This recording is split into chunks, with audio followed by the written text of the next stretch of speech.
నమస్తే, నేను Yashoda. Welcome to Pallavi TV. పండుగ ప్రాముఖ్యతను చెప్పాలన్నా, పర్వదినం ప్రవచనం చెప్పాలన్నా గుర్తొచ్చే పేరు. విశ్వశాంతిని కాంక్షిస్తూ ఆధ్యాత్మిక ప్రసంగాలు ఇస్తారు.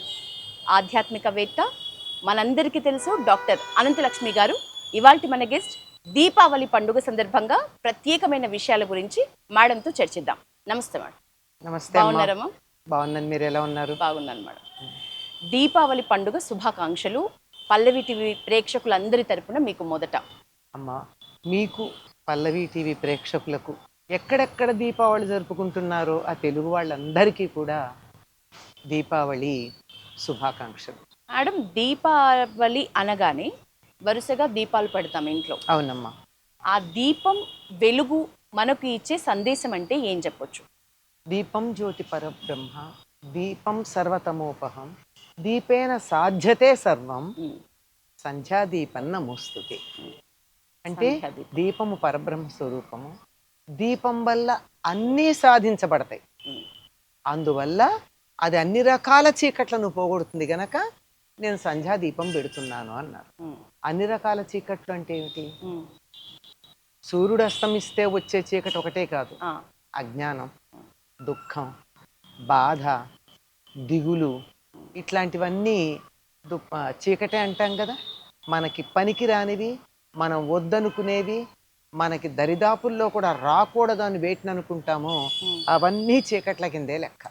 అటువంటి సమస్తమైన చీకట్లను పోగొట్టి అంతకన్నా సమస్తమైనటువంటి వెలుగుల్ని ఇచ్చేటటువంటిది దీపం గనక దీపేన సాధ్యతే సర్వం. దీపంతో అన్నీ సాధించుకుంటాం. అక్కడ ఏముంటుందో తెలుసు. చదువుకోవాలంటే దీపం కావాలి, మందు వేసుకోవాలంటే దీపం కావాలి, జ్ఞానం కావాలంటే దీపం కావాలి, భయం పోవాలంటే దీపం కావాలి. కనుక దీపం ఉంటే అన్నింటినీ సాధించవచ్చు. అందుకని దీపాల వరుసలు పెట్టేసుకుంటాం మనం. దీపావళి పండుగ ఎన్ని రోజుల పండుగ మేడం? మనకి మామూలుగా దీపావళి అనేది ఒకరోజు. కానీ దీపావళికి ముందు రోజు నరక చతుర్దశి అని చేస్తాం. అది పండగలో భాగమే తప్ప పండగ కాదు. పండగకి ప్రిల్యూడ్ అంటారే, అట్లా. దానికి ఆ రోజు అభ్యంగన స్నానాలు చేయడం, కొత్త బట్టలు కట్టుకోవడం, అట్లాంటివన్నీ చేస్తాం. దీపాలు వెలిగించుకునేది, లక్ష్మీదేవిని పూజ చేసేది అంతా దీపావళి నాడే. మనకి అంతే. కానీ ఉత్తర దేశం వాళ్ళు మాత్రం ఎక్కువ రోజులే చేసుకుంటారు. వాళ్ళకుంది. ఏదైనా సరే ఒక పండగ ఒక ప్రాంతం వాళ్ళు ప్రధానంగా చేసుకుంటే దాన్ని ఎక్కువ రోజులు చేసుకుంటారు. మనం సంక్రాంతి చేసుకుంటాం, ఉత్తర దేశంలో దీపావళి చేసుకుంటారు. ముందు రోజు నరక చతుర్దశి, దానికన్నా ముందు రోజు ధనత్రయోదశి. అప్పటికి 3 రోజులు అయినాయి. దీపావళి 3వ రోజు. ఆ తరువాత రోజు గోవర్ధన పూజ. ఆ తరువాతి రోజు భ్రాతృద్వితీయ. ఆ తరువాతి రోజు భగినీ హస్త భోజనం. ఆ తరువాతి రోజు ఉత్తర దేశీయులు చేసుకోరు, మనం చేసుకుంటాము నాగుల చవితి. ఇలా వరుసగా ఉంటాయన్నమాట. దీపావళి మీరు ఇందాక అన్నారు దీపం జ్యోతి పరబ్రహ్మ స్వరూపం అని. సో దీపావళి పండుగ సందర్భంగా మనం చేసుకునే దీపం వెలుగు ఎట్లయితే ప్రపంచానికి వెలుగునిస్తుందో, మన ఆత్మ లేకపోతే మన మనస్సు వెలగాలంటే నిజంగా పండుగ చేసుకునే విధానం ఎట్లా ఉండాలి? పండుగ చేసే విధానం ఏమిటంటే, పండుగ అనే పదానికే పండింది అని అర్థం. అంటే పరిపూర్ణత్వం. పచ్చిగా లేదు, పింద కాదు, కాయ కాదు, పరిపూర్ణంగా పండింది. అటువంటి పండుగ చాలా ఆనందంగా చేసుకోవాలమ్మా. ఈ ఆనందానికి సంకేతంగానే దీపాలు వెలిగించుకుంటాం, తీపి పదార్థాలు తింటాం, కొత్త బట్టలు కట్టుకుంటాం, ఇవన్నీ చేస్తాం.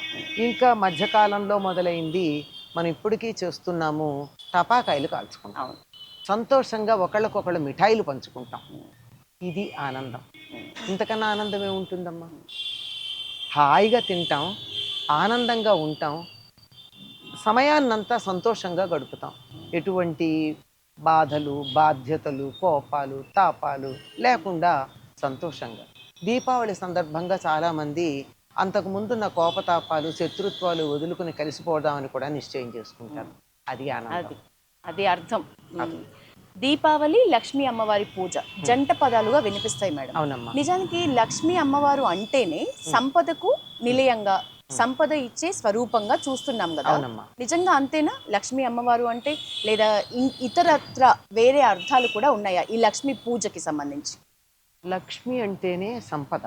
ఉమ్, సంపద అంటే క్యాష్ ఒకటే కాదు కదా. ఉమ్, ఆరోగ్యం సంపదే, ఉమ్, ఐశ్వర్యం సంపదే, భోగం కూడా సంపదే. భాగ్యం ఉన్న వాళ్ళందరూ భోగం అనుభవిస్తారు నుందా? అవును, అవును. లేదు కదా. సంతానం సంపదే, విద్య సంపదే. ఇలా ఏదైతే మనకేది కావాలో అదంతా ప్లెంటిఫుల్గా, బౌంటిఫుల్గా, నిండుగా, సమస్తంగా నేను అనుభవించి ఇతరులకు ఇవ్వగలిగినంత అధికంగా ఉండడమే సంపద. ఉమ్, అది అన్ని రకాల సంపద అందులోనే.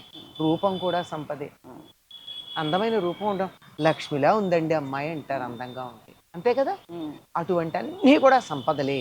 అన్ని సంపదల్ని సంకేతించేది లక్ష్మీదేవి. ఓకే. కనుక లక్ష్మీదేవి పుట్టేటప్పుడే 8 రూపాల్లో ఆవిర్భవించింది అంటారు, అష్టలక్ష్ములుగా చెప్తారు. ఉమ్, అందులో ఇవన్నీ ఉన్నాయి కదా, ధనలక్ష్మి, ధాన్యలక్ష్మి, సంతానలక్ష్మి, విద్యాలక్ష్మి, అష్టలక్ష్మి. ఇలా ఆదిలక్ష్మి వీటన్నిటికీ మూలమైంది. ఇవన్నీ ఉంటాయి. ఓకే. ఇప్పుడు లక్ష్మీ పూజలాగే ఉమ్, కేదారేశ్వర వ్రతాలు, నోములు కూడా దీపావళితోనే స్టార్ట్ అవుతాయి. ఉమ్, సో ముఖ్యంగా కేదారేశ్వర వ్రతం, ఉమ్. దాని ప్రాముఖ్యత ఏంటి మేడం? అది ఆ, తెలంగాణ ప్రాంతంలో, మహారాష్ట్ర ప్రాంతంలో ఇక్కడే చేస్తారమ్మా. చాలా ప్రాంతాల్లో చేసుకోరు. శివుడికి ఇష్టమైన వ్రతం అంటారా మేడం కేదారేశ్వర? కేదారేశ్వరుడు అంటే శివుడే కదా. కేదార్నాథ్ ఉంది కదమ్మా. ఉమ్. ఆ కేదార్నాథ్లో ఉన్న ఈశ్వరుడు కేదారేశ్వరుడు. ఎందుకని ఈ సమయంలోనే చెప్తా. కేదారేశ్వర కేదారం వ్రతాలు? అంటే మాగాణి పొలం, ఓకే. వరి బాగా పండేది, ఆహా. మంచి వరి పండేదాన్ని కేదారాలు అంటారు, మాగాణి అంటారు. మాగాని. ఇప్పుడు మెట్ట పొలంలో మనకి వరి పండదు కదా, ఉమ్. వరి పండే పొలాలు. కేదారంలో ఇప్పటికి కూడా మీకు బాస్మతి రైస్తో వండినటువంటి పరమాన్నమే దేవుడికి నివేదన చేస్తారు కదా కేదారేశ్వర ఆలయం. కేదారేశ్వరంలో. అంటే వరి ధాన్యానికి ప్రాధాన్యం ఇచ్చేటటువంటి శివుడు. ఇక్కడ వరి తినేటటువంటి వాళ్ళం, వరికి ప్రాధాన్యం ఉన్నటువంటి ప్రాంతం. ఇక్కడ వరిని మనకు ఆహారానికి, ధాన్యానికి అంతటికి కూడా సంకేతంగా కేదారేశ్వరుని పూజిస్తాం. సాధారణంగా దీపావళి సమయానికి పంటలు ఇంటికి రావు కానీ పొలాలు కోతలైపోతాయి. అవును. కోతలైపోయి అక్కడ పనలు వేయడమో, పురి వేయడమో, కుప్ప వేయడం అంటారు, కుప్ప వేయడమో జరుగుతూ ఉంటుంది. కొన్ని చోట్ల ఇంటికి కూడా వస్తాయి. కనుక ఎలాగో ధాన్యం మనకు వచ్చేటటువంటి సమయం కనుక ధాన్య రూపంలో ఉన్నటువంటి శివుణ్ణి గురించి ఆరాధించుకునేటటువంటి కేదారేశ్వర వ్రతం. దీనికి సంబంధించి పార్వతికి, శివుడికి సంబంధించి ఒక కథ చెప్పుకోవడం, ఇవన్నీ మనకు ఒక వ్రతం చేస్తే కథ చెప్పుకునే అలవాటు. ఇప్పటికీ కూడా ఈ ప్రాంతంలో వాళ్ళంతా ఈరోజు కేదారేశ్వర వ్రతం చేసుకుంటారు. ఆ రోజు పగలంతా ఉపవాసం ఉంటారు, సాయంకాలం తప్పనిసరిగా వరికంకులు పెడతారు. మీరు గమనించారో లేదో తెలియదు. వీలైనన్ని కూరలు అవన్నీ చేసి అక్కడ పెడతారు. అందరికీ పెట్టిన తర్వాత వాళ్ళు తింటారు. పగలంతా ఉపవాసం ఉండి కూడా ఐరేణి కుండలు ఉన్నవాళ్ళు కూడా ఇవాళ ఐరేణి కుండల్లో ధాన్యాలు అవి మార్చుకునేటటువంటి రోజు. అంటే ధాన్య సంపదకి సంబంధించి చేసేటటువంటి వ్రతం. నోములు ఎన్ని రకాలు మేడం? ముఖ్యంగా కొత్తగా నోము తీసుకోవాలి అనుకునే కొత్త జంటలైనా, కొత్తగా నోముని ఎత్తుకోవాలనుకునే వాళ్ళైనా మొదటిసారి ఎట్లా, ఏ నోముతో స్టార్ట్ చేస్తే మంచిది? వాళ్ళకి ఏమైనా సలహా ఇవ్వాలంటే ఏమి ఇవ్వగలరు? అమ్మ, నోములు సాధారణంగా ఆడవాళ్ళు చేస్తారు వ్రతాలు. నిత్య పూజ మగవాళ్ళు చేసే ఇంట్లో. ఓకే. తర్వాత కొన్ని వ్రతాలు ఇద్దరు చేసేవి కూడా ఉంటాయి. కేదారేశ్వర వ్రతం ఇద్దరు కలిసి కూర్చొని చేసేది. ఇది అలవాటుగా ఉన్నవాళ్ళు చేస్తూ ఉంటారు. మా కొత్తగా మొదలు పెట్టడానికి ఏముంది, ఈ రోజే మొదలు పెట్టుకుంటారు. కొత్తగా వివాహం అయింది, మా ఇంట్లో ఉంది గనక నేను కూడా కొత్త కాపురం పెట్టా గనక చేస్తానని అనుకుంటారు. వేరే వ్రతాలు ఈ రోజు మొదలు పెట్టరు. ఇది కేదారేశ్వర వ్రతం మాత్రమే చేద్దాం అనుకున్న వాళ్ళు మొదలు పెడతారు. ఏ కారణంగానే ఇవాళ చేయడానికి వీలు కాకపోవచ్చు కదమ్మా, అనేక కారణాలు ఉంటాయి. ఏదో మృతా శౌచం కావచ్చు, జాతా శౌచం కావచ్చు, మరి ఇంకేదన్నా కారణం కావచ్చు. అట్లాంటి సందర్భంలో తరువాత సోమవారం చేసుకుంటారు, ఆ తర్వాత పూర్ణిమకు చేసుకుంటారు. దీనికి ఏం ప్రత్యేకంగా లేదు. ఇంట్లో అలవాటు ఉంటే ఆ పద్ధతి ప్రకారం చేసేసుకోవడమే. ఎట్లా చెయ్యాలి అన్నది ఆ ఇంటి పురోహితుడు చెప్తాడు. నిజానికి దీపావళి అనగానే పటాకుల మోత, మీరు ఇందాక చెప్పినట్లు ఎంత పెద్ద ఎత్తున సౌండ్ వస్తే అంత పెద్ద దీపావళి మేము జరుపుకున్నాం అన్న విధంగా ట్రెండ్ తయారైంది. ఇది కరెక్టే అంటారా? నిజంగా దీపావళి జరుపుకునే విధానం ఇది ఖచ్చితంగా ఇట్లా జరుపుకుంటే మంచిది మనస్సుకైనా, మీరు ఇందాక అన్నట్లు ఏ రకంగా ఆలోచించినా ఇది ఇలా జరుపుకుంటేనే బాగుంటుంది, మంచిది, మన శాస్త్రాలు చెప్పింది ఇది అంటే ఏం చెప్తారు? అంటే సంతోషం ప్రకటించడానికి బాణసంచా కాల్చడం అలవాటు ఉందమ్మా. అంతెందుకు, ఏదన్నా పండగ జరిగితే చేసుకోవటల్లా, పెళ్ళిళ్ళకి చేయటల్లా అంతెందుకు.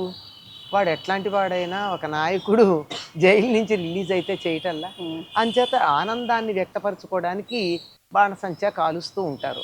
కానీ ఒకప్పుడు ఇలా కాల్చేవారు కాదమ్మా.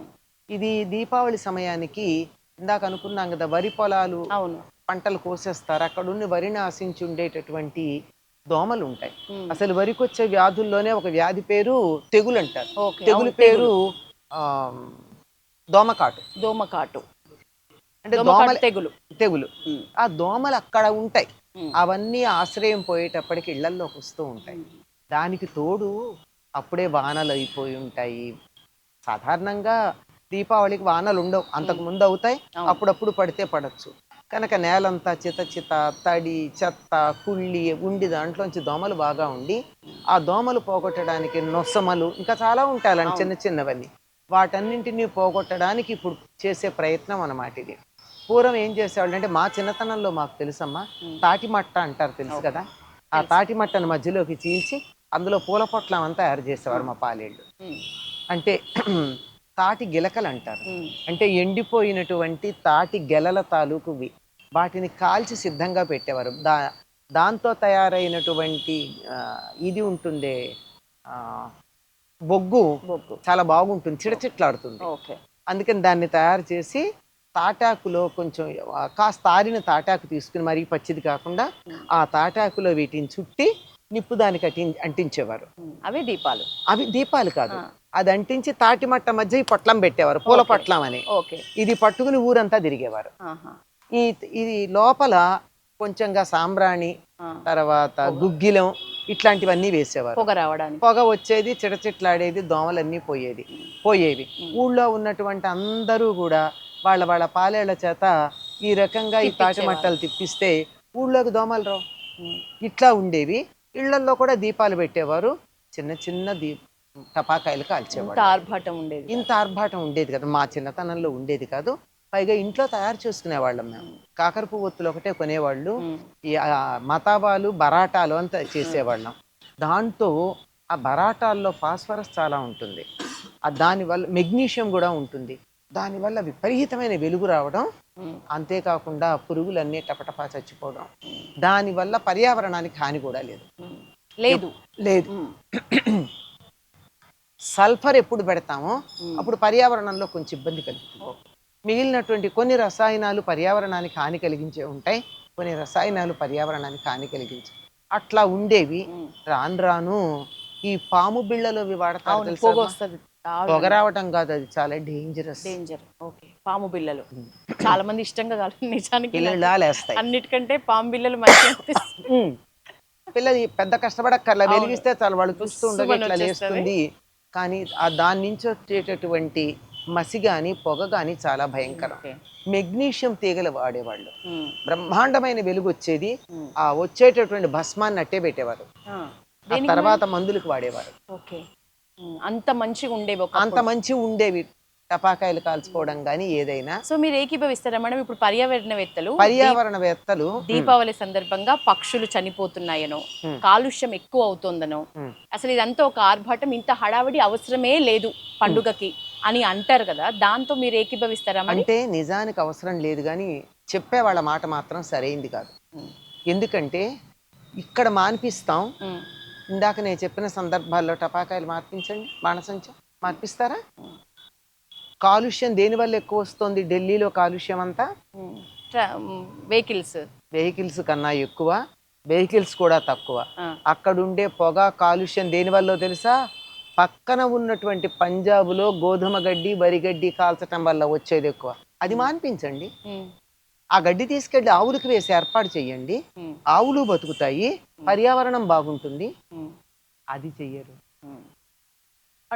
ధైర్యం లేదు చేయడానికి. ఇక్కడ మనం ఏమనం గనక చేయరు. అవన్నీ చెయ్యండి, మనం కూడా టపాకాయలు కాల్చద్దు. అవన్నీ చేస్తే కాల్చద్దు, అస్సలు పర్యావరణాన్ని పాడు చేయొద్దు. ఎవరు టపాకాయలు కాల్చకండి, ఎప్పుడూ కాల్చకండి. ఏం మా పండక్కి మాత్రమే మానేయాలా అన్నది కోపం. కాల్చటాన్ని నేను సపోర్ట్ చేయటల్లా, దీన్ని ఒక్కదాన్ని మానమన్న దాన్ని నేను వ్యతిరేకిస్తున్నా. అర్థమైంది. ఇది ఒక్క చోట మాన్చడమే నేను వ్యతిరేకించేది. కానీ అన్ని చోట్ల మానేస్తే మనం కూడా సంతోషిద్దాం, పర్యావరణం బాగుంటుంది కదా. ఢిల్లీలో ఒక్కసారి మొత్తం అంతా ఢిల్లీలో పర్యావరణం ఎందుకు పాడవుతోందో చేసుకుంటే, అది ఇంకొకటి వింధ్య నుండి వచ్చే కింద నుంచి దక్షిణం నుంచి వచ్చేటటువంటి వాయువుల వల్ల వింధ్య మీద ఉన్నటువంటి దుమ్మంతా లేచి ఢిల్లీ అంతా ఇసుక దుమ్ము పడుతోంది. కారణం ఏమిటంటే గొర్రెల్ని మేపుతున్నారు అక్కడ. గొర్రెలను మేపటం వల్ల గొర్రెలేమో అప్రూవ్ చేసి తింటాయి గడ్డిని. అవును. ఆవులు గేదెలునేమో పైన చిగుళ్ళు తింటాయి. అప్రూవ్ చేసేసి గడ్డి లేకుండా చేస్తే ఏమవుతుంది? దుమ్ము వచ్చేది, అది పర్వతం పాడవుతోంది. వానలు ఎక్కడికో వెళ్ళాల్సిన ఇంకో చోటకు వస్తున్నాయి. మేఘాలు నడ్డుకోవడం ఉండదు. ఇన్ని రకాలు ఉన్నాయి. ఇవేవీ చేయకుండా హిందువులు ఏమన్నా పర్వాలేదు కదా అని వాళ్ళ మనోభావాలు దెబ్బతీస్తే ఏమనరు, చచ్చుమొహాలు చేతకాని వాళ్ళు అని చెప్పి వాళ్ళ పండగల మీద పడుతున్నారు. దీనివల్ల పెద్దగా రాదు. లాస్ట్ ఇయర్ అనుకుంటా, అవును, దీపావళి కన్నా ముందే ఢిల్లీలో కాలుష్యం యొక్క పర్సంటేజ్ చెప్పి దీపావళి రాకుండానే హై వెళ్ళిందన్నారు. ఎందువల్ల వెళ్ళిందో స్టడీ చేశారు. దాంతోపాటు ఒక అమెరికన్ శాస్త్రవేత్త ఒక అద్భుతమైనటువంటి ఒక ఎనాలిసిస్ చేశాడు. ఇప్పుడు కాల్చేటటువంటి టపాకాయల కన్నా గడ్డి కాలిస్తే వచ్చేటటువంటి కాలుష్యం కన్నా బక్రీద్ అప్పుడు గొర్రెల్ని చంపి ఆ చంపినటువంటి గొర్రెల తోళ్ళన్నీ ఒక చోట పడేస్తారట. అంటే వాటిని ప్రాసెస్ చేసే సమయం కూడా ఉండదు అప్పుడన్నీ.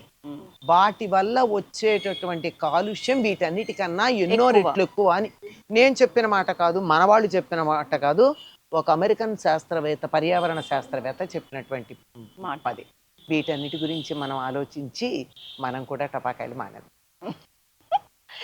మీరు చెప్పిన దాని ప్రకారం నాకు అర్థమైంది. మనకున్నంతలో, మనకు సాధ్యమైనంతలో పండుగను మనకు నచ్చిన రీతిలో, మనం వెచ్చించగలిగిన రీతిలో కొనుక్కొని వీలైనంత వరకు అవతల వాళ్ళకి పర్యావరణానికి హాని కలగని రీతిలో చేసుకోవడమే శ్రేయస్కరం. మీరు ఇందాక మీ చిన్ననాడు ఇట్లా లేదు అన్నారు. మీ చిన్నప్పటి నుంచి ఇప్పటి వరకు ఒక స్పెషల్ దీపావళిగా గుర్తుండిపోయిన దీపావళి అంటే ఏ ఇయర్ మీకు? మాకు చిన్నప్పుడే బాగానమ్మా, చాలా సంతోషంగా గడుపుకునే వాళ్ళం, ఆనందంగా ఉండేది. అందరం వచ్చేవాళ్ళం, మా బంధువులు కూడా కొంతమంది వచ్చేవారు. ఆనందంగా ఇంకా మేము పండగ ముందు నుంచి 15 రోజుల ముందు నుంచి దీపావళికి దసరా అయిన దగ్గర నుంచి దీపావళి ఏర్పాట్లే. పాత కాగితాలు తీయడం, గొట్టాలు తయారు చేయడం, ఆ గొట్టాల్లో ఇవి కూరడం, మందులు కూరడం, మిగిలిపోయింది ఆ ముందు చిచ్చుబుడ్లకు పైన పెట్టే మందు కొంచెం తీసి పిచ్చికలు తయారు చేయడం, చుట్టుకు ఉండేవి అవన్నీ తయారు చేయడం. తర్వాత ఉమ్మెత్తకాయలు తెచ్చి వాటి మధ్యలో కోసేసి వాటిని చక్కగా దొల్లగా చేసి అందులో దీపాలు పెట్టేవాళ్ళం. తాటాకులతో గుమ్మటాలు కట్టేవాళ్ళం. మేము చేసుకునే వాళ్ళమేమో మాకు చాలా ఆనందం. కొనుక్కొచ్చి చేసిన దానికన్నా ఇంత ఏర్పాటు చేసుకునేది ఎంత బాగుంటుంది. వీటన్నిటిని ఎండలో పెట్టడం, తయారు చేసుకోవడం బ్రహ్మాండంగా ఉండేది. పాలేళ్లతో కూర్చుని రే మంది ఎక్కువసేపు కాలాలి, ఊళ్ళో వాళ్ళందరికన్నా మన పొట్లమే ఎక్కువసేపు ఉండాలి, ఎక్కువ మోత రావాలని వాళ్ళతో కూర్చుని మంచి పొట్లాలు కట్టించడం, ఇవన్నీ ఎంత సరదాగా ఉంటాయి. ఈ సరదాల ముందు ఓ 1,00,000 రూపాయలు ఖర్చు పెట్టి టపాకాయలు తెచ్చి టపటపటా కాలిస్తే వచ్చే ఆనందానికిను దానికి ఎంత తేడా ఉంది. అక్కడ క్రియేటివిటీ కూడా ఉంది కదా. క్రియేటివిటీ ఉంది. ఎవరి పిచ్చిక తయారు చేసిన పిచ్చిక బాగా ముందుకెళ్తుంది. ఇంతింటే ఉండేవి పిచ్చికల పొట్లాలు. తాటాకులతో చక్కగా ఇలా బొమ్మలు తయారు చేసి ఆ పత్తితో ఈ పత్తిని ఈ మందులో ముంచి దాని మధ్య పెట్టేవాళ్ళం. అదలా కాలి దాన్ని అలా వేసేవాళ్ళం. తాటాకు టపాకాయలు ఇంట్లో తయారు చేసేవాళ్ళం. ఇలాంటివన్నీ చేసినప్పుడు ఉన్న ఆనందం ఎంత పెట్టుకుంటే వస్తుందమ్మా. బాగా మారిపోయింది కదా మేడం. మారిపోయింది, అన్నీ మారిపోయినాయి. అన్నిటితో పాటు ఇది మారిపోయింది. మీకు చిన్ననాటి జ్ఞాపకాలలో మీకు గుర్తుండిపోయిన పండుగ అనంటే ఎప్పుడైనా చిన్నప్పటి అన్ని పండుగలు బాగున్నాయని చెప్పి అన్నిట్లో దీపావళి అయితే ఇది మా నాన్నగారితో కలిసి చేసేవాళ్ళం. ఓకే. ఇంకా మా నాన్నగారికి ఎంత సరదా అంటే ఆయన ముందు 2 రోజుల ముందు రోజే నరక చతుర్దశికి ముందు రోజే మా అమ్మగారు తను అప్పుడే సెలవు పెట్టుకునేవారు. స్కూల్ టీచర్ ఆయన సెలవు పెట్టి ఈగలు బాగా ఉండే రోజులు, అందుకని ఎక్కడ అజాగ్రత్తగా ఈగ వస్తుందో అని ఆయనకి భయం అనమాట. తను అక్కడ కూర్చొని మిఠాయి తయారు చేయించేవాళ్ళు. ఈగలు అంటే వాలో అంత మంట ఉంటే పొగ ఉండేది. మేమంతా కూడా కూర్చునేవాళ్ళం. మడిగా మా అమ్మగారు కొంచెం లడ్డూలు పక్కకు పెట్టేసుకున్నాక మిగిలిందంతా తీసుకుని లడ్డూలు కట్టడం, అవన్నీ మా నాన్నగారు పర్యవేక్షణ. అటు టపాకాయలు, ఇక్కడ పిండి వంటలు అన్ని. ఆ సరదా ఇప్పుడు లేదు.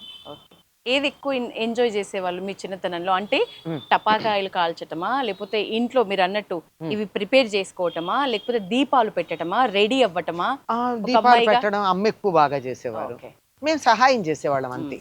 కానీ ఈ ముందర ఈ 10 రోజులు తయారు చేయడం ఉందే, అది దీంట్లో ఎక్కువ ఇంట్రెస్ట్ ఉండేది. ఎక్కువ ఇంట్రెస్ట్. తీరా కాల్చేటప్పుడు నేను ఎక్కువ కాల్చేదాన్ని కాదు, తయారు చేయడంలో ఉన్న ఇంట్రెస్ట్ మా తమ్ముళ్ళు చెల్లెడు వాళ్ళు కాల్చేసేవాళ్ళు. ఓకే. భయపడే వాళ్ళమా? ఏం లేదమ్మా, మరి హనీ ఎప్పుడు? చేత్తో కాల్చేవాళ్ళం తాటాకు టపాకాయలు, ఓకే. ఇలా అలా వేసేవాళ్ళం. మీకు ఇష్టమైన దీపావళి పటాకుల్లో ఏంటి అంటే ఏం చెప్తారు? చాలా చక్కగా ఉండేదమ్మా, హాయిగా కాకర పువ్వొత్తి. కాకర పువ్వు. ఎన్ని డిజైన్లో చేయొచ్చు తెలుసా దాంతో? ఆహా. ఓహో, ఇట్లా ఇట్లా అనుకుంటా. ఓకే. ఇప్పుడు ఎవరు ఎన్ని రకాల డిజైన్లు చేస్తారని పోటీ పెట్టుకునేవాళ్ళు. ఓకే. అప్పుడు ఫోటోలు ఇవి కూడా ఏమీ లేని కాలంలో. కాకపోతే మగపిల్లలు తారాజువ్వలు వాడేవారు. ఓకే. తారా జువ్వలు వేసేవాళ్ళు. ఓకే. అది ఇక్కడ వెలిగిస్తే ఎక్కడికో వెళ్ళి పడేది. తప్పనిసరిగా మన పక్కింటి వాళ్ళ మీదే వేసేవాళ్ళు. పక్కింటి వాళ్ళ మీద వేసేవాళ్ళు. అంటే మా తమ్ముళ్ళు చిన్నపిల్లలు గనక అది పెద్దగా చేయడం మా ఇంట్లో అలవాట్లేదు, కానీ వేరే వాళ్ళు చేయడం నాకు బాగా తెలుసు. మేడం, దీపాలు అంటేనే మట్టి ప్రమిదలే మంచిది అని ఎప్పటి నుంచో వింటున్నాం. నూనె వేసి మట్టి ప్రమిదలే పెట్టాలి. ఎంత అనుకున్నా కూడా మనం ఇట్లా డీమార్ట్ కి, ఇప్పుడు డీమార్ట్ కంటే సర్వసాధారణంగా సామాన్య జనం అందరూ వెళ్ళే ఒక డీమార్ట్ కి వెళ్తే ప్లాస్టిక్ లైట్ల సెట్స్ దొరుకుతున్నాయి, ప్లాస్టిక్ దీపాలు దొరుకుతున్నాయి. అవి పెడితే నూనె అవసరం లేదు, ఏమీ అవసరం లేదు, వెలుగుతూ ఉంటాయి. సో అట్లాంటివి కూడా పెట్టుకొని చాలా గ్రాండ్ గా చేసుకుంటున్నారు. ఇది కరెక్టే అంటారా? అంటే మీరేం చెప్తారు? అది అవసరం అమ్మా, ఒకటే మాట, అవసరమా? దీపం ఎందుకు పెడుతున్నాం? నూనె ఉంది, ఒత్తి ఉంది, నువ్వుల నూనె వేస్తాం.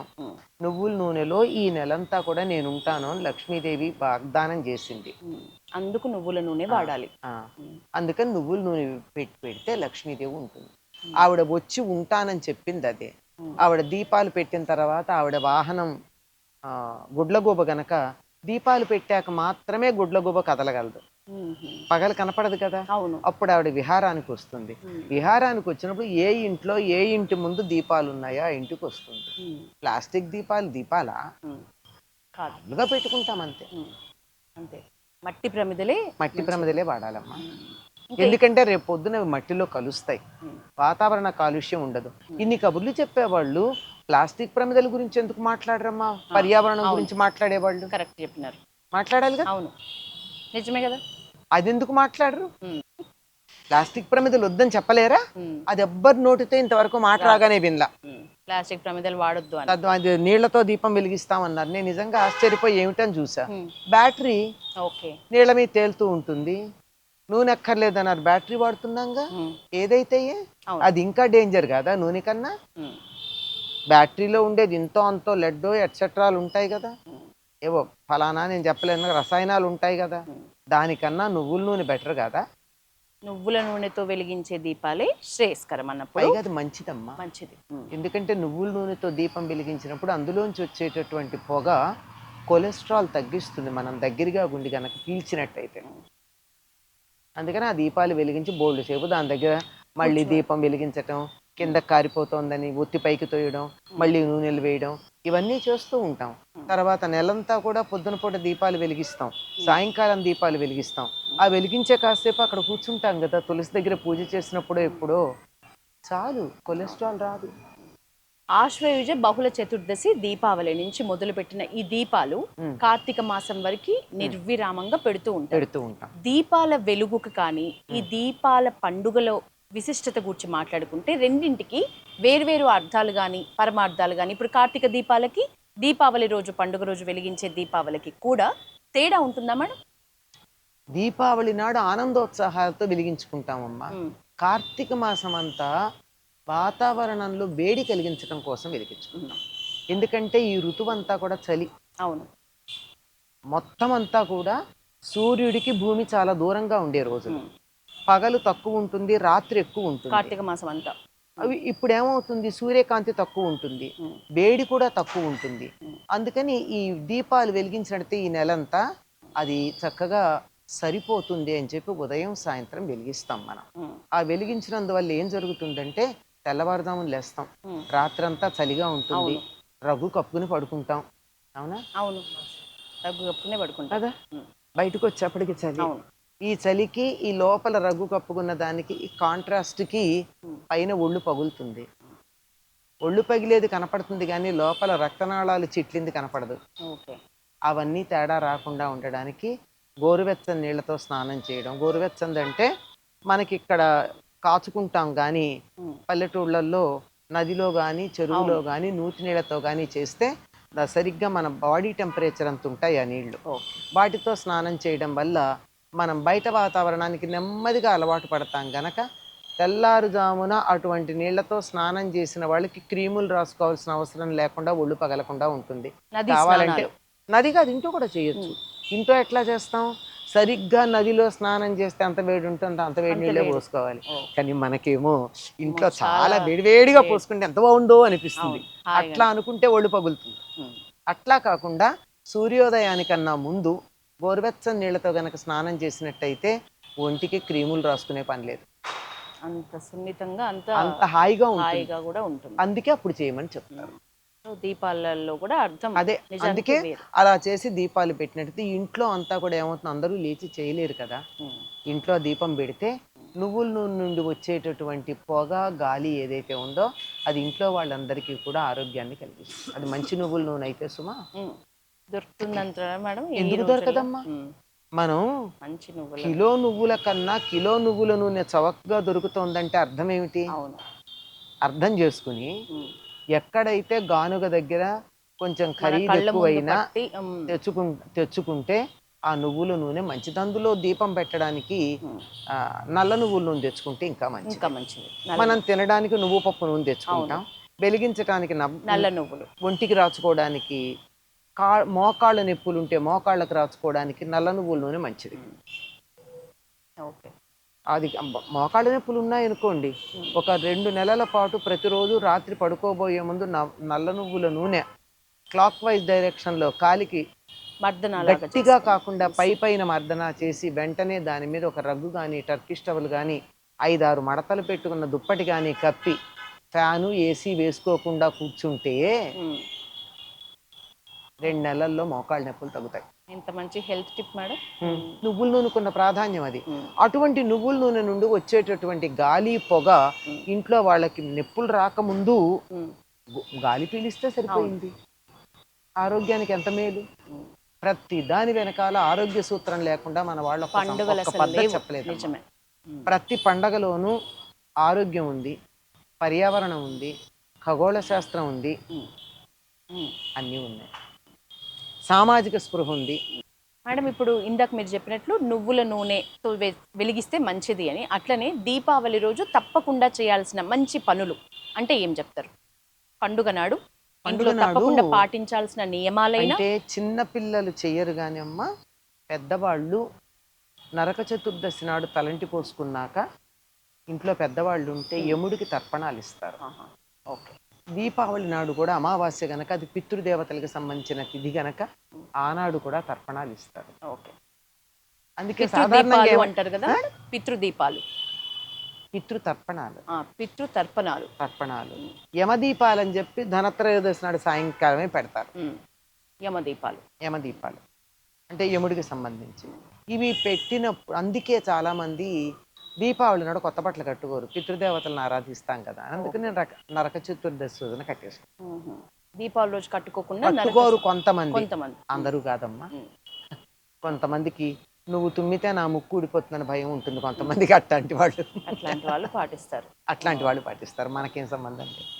ఖచ్చితంగా పాటించాల్సిన నియమాలు అంటే దీపాలు వెలిగించుకోవడం, టపాకాయలు కాల్చుకోవడం, సాయంత్రం దీపాలు వెలిగించటానికన్నా ముందు అంటే ఇంకా తులసి పూజ చేసి కదా దీపాలు పెడతాం, దానికన్నా ముందు మగపిల్లల చేత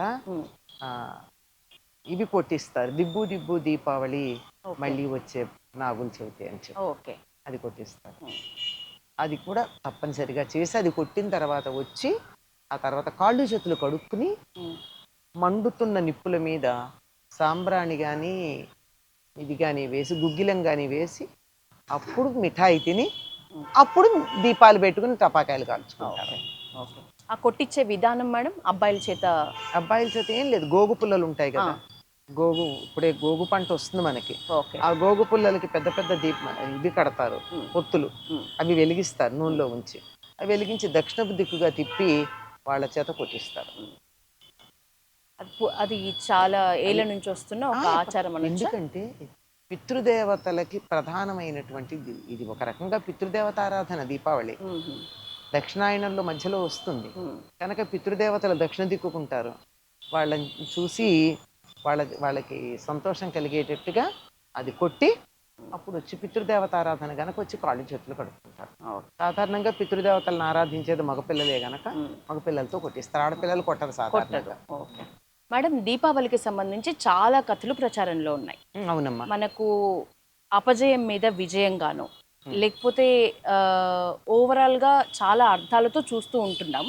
కానీ మనసుపై నియంత్రణగా కూడా దీపావళిని చెప్పడం నేను విన్నా. నిజమేనా మేడం? అసలు దీపావళికి సంబంధించి కరెక్ట్ కథ, అసలు కథ ఇది అంటే ఏంటి? అసలు కథ అని చెప్పడానికి ఎన్నో ఉన్నాయమ్మా. ఒక్కొక్క యుగంలో ఒక్కొక్క ఇతివృత్తం జరిగింది. ద్వాపర యుగంలోనేమో నరకాసురుని సంహరించాడు శ్రీకృష్ణుడు. అక్కడ సత్యభామ తోడుంది. నరకాసురుడు ఉన్నంత కాలం ఎవరు ఇళ్లలో దీపాలు పెట్టుకోలే. ఎందుకంటే రాక్షసులకి రాత్రిపూట శక్తి ఎక్కువ గనక అతడు యవ్వనంలో ఉన్న అబ్బాయిల్ని కానీ అమ్మాయిల్ని కానీ ఎత్తుకుపోయాడు, రాజకుమారుల్ని రాజకుమార్తెల్ని కామాఖ్యాదేవికి బలి ఇవ్వడానికి. అందుకని ఇళ్లలో దీపాలు పెట్టుకోవాలి, మా ఇల్లు ఇక్కడ ఉందని తెలిస్తే ఎత్తుకుపోతాడని భయానికి. అందువల్ల చచ్చిపోయాక వాడు చచ్చిపోయిన తర్వాత హ్యాపీగా దీపాలు పెట్టుకున్నారు. అది ఒక కథ. ఇది కలియుగంలో విక్రమాదిత్యుడు పూనుల్ని శకుల్ని దేశంలో నుంచి తరిమేసి సనాతన ధర్మానికి సంబంధించిన సామ్రాజ్యాన్ని స్థాపించాడు. అందుకే మనం విక్రమ సంవత్ లెక్క పెట్టుకుంటూ ఉంటాం. అది కూడా జరిగింది దీపావళి నాడు. అలాగా అనేకమైనటువంటి శుభకార్యాలు దీపావళి నాడు జరిగాయి. అందువల్ల అన్ని అమావాస్యల్లాగా ఇది అశుభం కాదు, శుభప్రదమైన అమావాస్యగా చెప్పుకుంటాం. దీపావళి రోజు లక్ష్మీదేవి ఆవిర్భవించింది కూడా ఈ రోజు. ఓకే, లక్ష్మీదేవి పుట్టింది. 2025 సంవత్సరానికి గాను దీపావళి డేట్ లో ఏమైనా కన్ఫ్యూషన్ ఉందా మేడం? 20వ తారీఖు జరుపుకోవాలంటున్నారు, అదేనా కరెక్ట్? 20వ తారీఖే జరుపుకోవాలమ్మా. కన్ఫ్యూజన్ రావడానికి కూడా కారణం చెప్తాను. 20వ తారీఖు సాయంకాలం 5:30కో 5:20కో ఎంతకో అమావాస్య వస్తుంది. ఓకే, సూర్యోదయానికి లేదు కదా, మనం ఇవాళ దీపావళి ఎందుకు జరుపుకుంటామంటారు. అందరికీ అన్నిటికీ అన్ని పండగలకి సూర్యోదయానికి ఉండాలనే నియమం లేదమ్మా.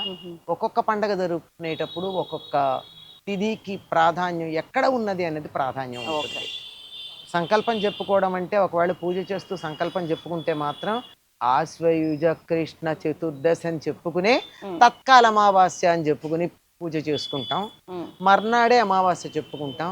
కానీ దీపావళి అమ్మవారి పూజ మాత్రం రాత్రి చేస్తాం గనక ఆ రోజే సాయంకాలం 20వ తారీఖే దీపావళి. ఉదయం నరక చతుర్దశి, సాయంత్రం దీపావళి రెండున. మేడం, దీపావళి పండుగ సందర్భంగా చేసుకునే లక్ష్మీ పూజకి అనువైన సమయం అంటే ఏం చెప్తారు? మామూలుగా తెలుగు వాళ్ళంతా పొద్దునే చేస్తారు మా లక్ష్మీనారాయణ పూజ అని. ఎవరైతే వ్యాపారస్తులు ఉంటారో, కొత్త పుస్తకాలు పెట్టుకుంటారు కదా వ్యాపారానికి, వాళ్ళు మాత్రం దీపాలు పెట్టాకే చేస్తారు. కొంతమంది అయితే అర్ధరాత్రి చేయాలని నియమం పెట్టుకుంటారు. ఎందుకంటే అమ్మవారు చీకటి పడ్డాక తన వాహనాన్ని ఎక్కి బయలుదేరినప్పుడు కొత్తగా పెళ్ళయింది, ఇద్దరు కలిసి అలా సరదాగా విహారం చేస్తారు. ఇవాళకి నా వాహనం ఎక్కుదానిలే అంటుంది ఆవిడ.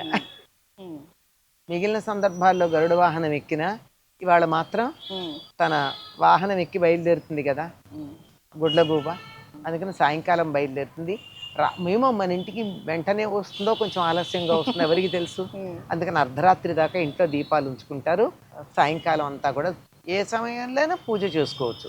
పూజ ఎప్పుడు చేసినా దీపాలు మాత్రం అప్పటిదాకా ఉంచుతారు. ఓకే మేడం, దీపావళి పండుగ సందర్భంగా పల్లవి టీవీ ప్రేక్షకులకి మీరు ఇచ్చే సందేశం?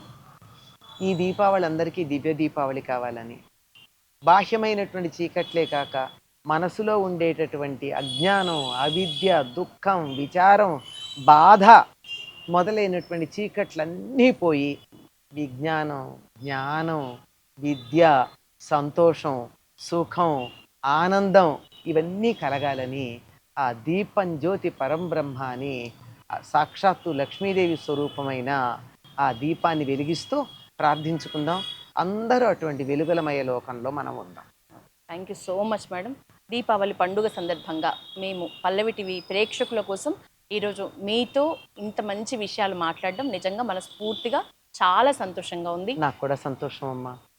మంచి విషయాలు వినేవాళ్ళు దొరకడం కూడా కష్టమే. చెప్పేవాళ్ళు చాలామంది ఉన్నారు కానీ ఆకర్షణీయంగా ఉండే విషయాల మీద ఉన్నంత కుతూహలం పనికొచ్చే విషయాల మీద ఉండదు గనక మీరు విన్నందుకు 10 మందికి వినిపించే ప్రయత్నం చేస్తున్నందుకు సంతోషం. Thank you madam. ఇది కూడా ఒక రకంగా వెలుగుని పంచటమే. Thank you madam. Thank you so much. నమస్తే.